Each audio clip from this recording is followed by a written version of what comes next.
Hello everyone, Assalamualaikum. Rohi's blogৰ নতুন এটা ভিডিঅ'লৈ আপোনালোকক জনাইছো আকৌ এবাৰ স্বাগতম। তো আপোনালোকে ইতিমধ্যে গমে পাইছে যে আমাৰ 4 দিনীয়া কাৰ্যসূচীৰে আমাৰ মহাবিদ্যালয় সপ্তাহখন উদযাপন কৰা হৈছে। তো যিসকলে মোৰ আগৰ ভিডিঅ'টো চাইছে তেওঁলোকে গমে পাইছে যে আমাৰ কলেজত কি খেল ধেমালি বা কি কাৰ্যসূচী ইতিমধ্যে সম্পাদন কৰা হৈছে। তো এয়া আছিলে 9 তাৰিখৰ কাৰ্যসূচী মতে ৰাতিপুৱা 4 বজাতে আছিল মাৰাথন দৌৰ প্ৰতিযোগিতা, তাৰ পাছতে আছিল কইনা প্ৰতিযোগিতা আৰু এয়া আমাৰ মঞ্চত আছে কইনা। তো কইনা প্ৰতিযোগিতাত অংশগ্ৰহণ কৰা প্ৰতিযোগীসকলে এজনকৈ মঞ্চত আহি নিজৰ পাৰফৰ্মেন্স দেখুৱাই আছিলে। তো এয়া আমাৰ মঞ্চত কইনা প্ৰতিযোগিতাত অংশগ্ৰহণ কৰা প্ৰথমগৰাকী প্ৰতিযোগী সবিতা দাস। তাই হিন্দু সনাতন ধৰ্মৰ কইনা সাজি নিজকে উপস্থাপন কৰিছিলে আমাৰ মাজত। আৰু এয়া কইনা প্ৰতিযোগিতাত অংশগ্ৰহণ কৰা প্ৰতিযোগীসকলৰ ছবি আপোনালোকৰ মাজত উপস্থাপন কৰিবলৈ বিচাৰিছো। আৰু তাৰ পিছে অনুষ্ঠিত কৰা হৈছিলে বিভিন্ন ধৰণৰ গীত মাতৰ প্ৰতিযোগিতা। আৰু এয়া আমাৰ মঞ্চত আছিলে আৰজুমা। তেওঁ বহুত ধুনীয়াকৈ গীত গাইছিল। তো আমাৰ কলেজৰ বহুতো ছাত্ৰ-ছাত্ৰীসকলে বিভিন্ন ধৰণৰ হিন্দী গীত, অসমীয়া গীত আদি আমাৰ মাজত পৰিৱেশন কৰিছিলে আৰু বহুত ধুনীয়াকৈ আমাৰ মাজত পৰিৱেশন কৰিছিল। তাৰ পাছতেই 12 বজাৰ পৰা নৃত্য প্ৰতিযোগিতা অনুষ্ঠিত কৰা হৈছিলে।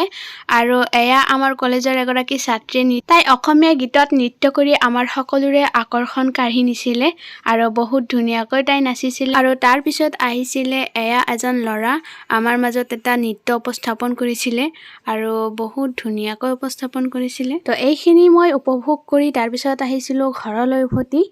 আৰু এয়া আছিলে 10 তাৰিখৰ দিনা মই এখন ৰিক্সা লৈ মোৰ কলেজৰ ফালে যাই আছিলো। আৰু এয়া আছিলে 10 তাৰিখ অৰ্থাৎ আমাৰ মহাবিদ্যালয় সপ্তাহৰ শেষৰ দিনটো। আৰু মই কলেজত আহি চাওঁ যে কোনো ধৰণৰ প্ৰগ্ৰাম এতিয়ালৈকে ষ্টাৰ্ট কৰা নাই। 10 বজাত আছিলে আমাৰ কবিতা আবৃত্তি। তো সেইকাৰণে আমাৰ মাহফুজা মেমে ইয়াতে লিষ্ট বনাই আছিলে কোনে কবিতা আবৃত্তি কৰিব। তো ইয়াতে মই লিষ্টত মোৰ নামটো দি আছিলোঁ। তো ফাইনেলি ইয়াতে আমাৰ প্ৰগ্ৰাম ষ্টাৰ্ট কৰা হ'ল। আৰু মই যেতিয়া কবিতাটো আবৃত্তি কৰি আছিলোঁ তেতিয়া মই কাৰোবাক দিছিলোঁ ভিডিঅ' এটা কৰিবলৈ, বাট তেওঁ কৰা নাই, কিবা কাৰণবশতঃ মই নাজানো। আৰু এয়া আমাৰ দৰ্শকৰ অৱস্থা চাওক। এইফালে আমাৰ প্ৰগ্ৰাম ষ্টাৰ্ট হৈ গৈছে আৰু আমাৰ কলেজৰ ষ্টুডেণ্টবিলাক এতিয়ালৈকে আমাৰ কলেজ আহি পোৱাই নাই, সেইকাৰণে দৰ্শকৰ সংখ্যা একেবাৰে কম। ইয়াত আমাক 2টা নিৰ্বাচিত কবিতা আবৃত্তি কৰিবলৈ দিয়া হৈছিলে। এটা আছিলে অসমীয়া কবিতা আৰু এটা আছিলে ইংৰাজী কবিতা। অসমীয়া কবিতাটো আছিলে আপোনাৰ কাঞ্চনজংঘাৰ বুৰঞ্জী বুলি ৰূপকোঁৱৰ জ্যোতিপ্ৰসাদ আগৰৱালাদেৱৰ। আৰু ইংৰাজী কবিতাটো আছিলে ৰবাৰ্ট ফ্ৰষ্টৰ stopping by woods on a snowy' evening বুলি কবিতাটো। পয়েম ৰিচাইটেশ্যন প্ৰগ্ৰামটো শেষ হোৱাৰ পিছত আমাৰ ইংৰাজী বিভাগৰ অধ্যাপকে মঞ্চত যাই পেলাই কোনে ফাৰ্ষ্ট পজিশ্যন পালে, কোনে ছেকেণ্ড পজিশ্যন পালে সেয়া ঘোষণা কৰি দিয়ে। মই অসমীয়া কবিতা আবৃত্তিটোত মই হৈছিলোঁ প্ৰথম আৰু ইংৰাজীটোত হৈছিলোঁ দ্বিতীয়। আৰু তাৰ পিছতে আছিল বঁটা বিতৰণী সভা। আৰু বঁটা বিতৰণী সভাটো আৰম্ভ হোৱাৰ আগতে আমি কেইটামান ফটো উঠিলোঁ।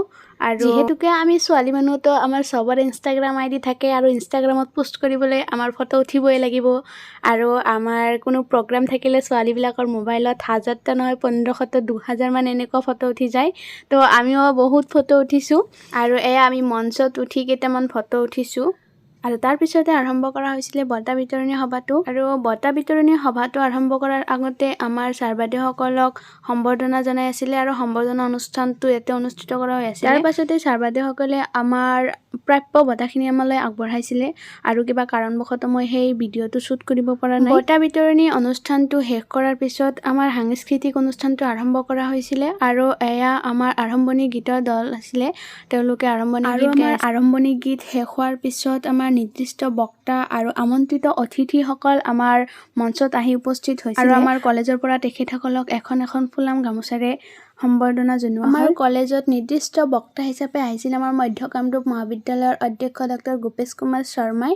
তেখেতে বহুত মূল্যৱান ভাষণ আমাৰ মাজত আগবঢ়াইছে। আৰু আমাৰ আমন্ত্ৰিত অতিথি হিচাপে আছিলে দেৱান বাকেশুদ্দিন আৰু দিলীপ কুমাৰ মেধি ডাঙৰীয়া। আৰু এয়া তেখেতসকলক এখন ফুলাম গামোচাৰে সম্বৰ্ধনা জনোৱাৰ এক মুহূৰ্ত। তো এইখিনিতে আমাৰ নিৰ্দিষ্ট বক্তা আৰু আমন্ত্ৰিত অতিথিসকলৰ মূল্যৱান ভাষণৰ আগতেই আমাৰ কলেজৰ এজন ছাত্ৰই এখন ধুনীয়া গীতেৰে ইয়াৰ শুভাৰম্ভণি কৰিছিল। আমাৰ কিছুমান শিক্ষাৰ্থীয়ে ভাষণ নামটো শুনিলেই বৰিং ফিল কৰে, সেইকাৰণে আমাৰ ভাষণৰ মাজে মাজে সংগীতৰো ব্যৱস্থা কৰি দিছে যাতে কোনোবাই বৰ ফিল কৰিব নোৱাৰে। আৰু তেখেতসকলৰ মূল্যৱান ভাষণৰ পাছতেই আমাৰ গায়ক আৰু গায়িকা ইতিমধ্যে উপস্থিত হৈছে। আৰু এয়া আছিলে হাউলিৰ হান্নান আৰু তেওঁ কোৱা মতে তেওঁ এখন নিজে গীত গাই উলিয়াইছে আৰু সেই গীতটো তেওঁ নিজৰ ইউটিউব চেনেলত আপলোড কৰিছে বুলি আৰু তেওঁৰ ইউটিউব চেনেলৰ নামটো কিবা SM প্ৰচেছন নে ক্ৰিয়েশ্যন কিবা কৈছিলে মই পাহৰিলোঁ গীতটো আপোনালোকে এবাৰ উপভোগ কৰি চাওক কেনে লাগে কমেণ্ট কৰি জনাব उसके आए बहार जान से उसके जाए बहार बड़ी बस जाती है मेरी महबूबा मेरी जिंदगानी है मेरी महबूबा আৰু তাৰ পাছতে আহিছিলে এজনী গায়িকা আৰু গায়িকাজনীৰ নাম আছিলে কুইন মালিয়া বুলি আৰু তাই বহুত ধুনীয়া ধুনীয়া গীত আমাৰ মাজত পৰিৱেশন কৰিছে ভালে লাগিছে আৰু কুইন মালিয়াই এটা গীত গোৱাৰ পিছত আজানৰ সময় হৈ গৈছিল সেইকাৰণে আমাৰ অনুষ্ঠানটো অলপ সময়ৰ বাবে স্থগিত ৰখা হৈছিল আৰু আজানৰ সময়টো পাৰ হোৱাৰ পিছতে আমাৰ কলেজৰ এগৰাকী মেম আছিলে আৰু মেমৰ নাতিনীয়েক এজনীয়ে আমাৰ মাজত এটা গীত পৰিৱেশন কৰিবলৈ ইচ্ছা প্ৰকাশ কৰিছিলে আৰু তাইৰ গীতটো আপোনালোকে এবাৰ মনোযোগ শুনিছ কিমান ধুনীয়াকৈ ইমান সুৱলীল সুৰত ইমান ধুনীয়াকৈ গীত এটা গাই দিছে তো আপোনালোকে এবাৰ শুনি চাওকচোন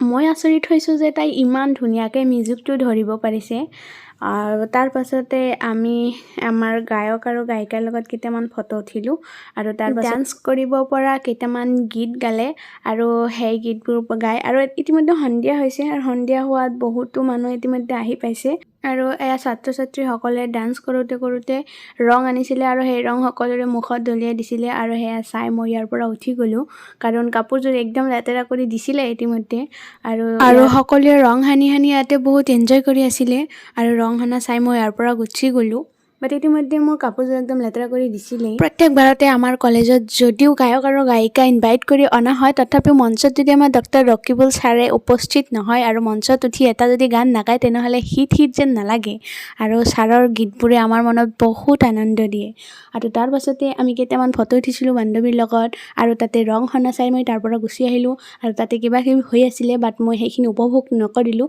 আৰু তাৰ পাছতে মই উভতি আহিলোঁ ঘৰলৈ তো আজিৰ ভিডিঅ'টো ইমানতে সামৰিছোঁ এয়া আছিলে আমাৰ কলেজ উইকৰ লাষ্ট ডে তো আপোনালোকে ভালে থাকিব কুশলে থাকিব আৰু লাইক কমেণ্ট আৰু এটা শ্বেয়াৰ কৰিবলৈ নাপাহৰিব ভালে থাকক কুশলে দেখা হৈ আছে নেক্সট ব্লগত তেতিয়ালৈকে টাটা বাই বাই